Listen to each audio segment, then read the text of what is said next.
এক সময় এক ঘন জঙ্গলে থাকত একটি ছোট হরিণী, নাম তার চাঁদনি। প্রতিদিন সকালে সে দৌড়ে বেড়াত, ফুলের ঘ্রাণ নিত আর ঝর্ণার ঠান্ডা জলে মুখ ধুত।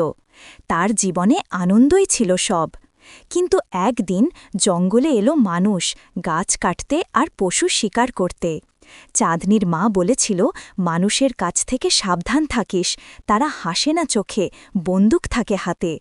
চাঁদনি তখনও বুঝত না ভয় কী জিনিস। এক বিকেলে সে যখন তার মাকে খুঁজতে বের হয়, তখন দূরে গুলির শব্দ শোনা যায়।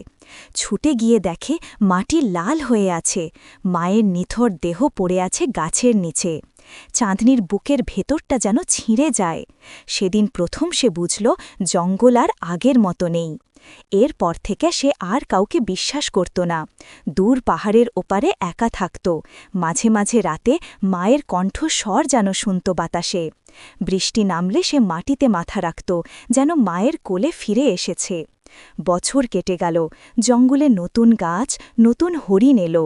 কিন্তু চাঁদনির চোখে সবসময় একটাই প্রশ্ন ভাসত, মানুষ কি কখনো বুঝবে, আমাদেরও তো বাঁচতে ইচ্ছে করে।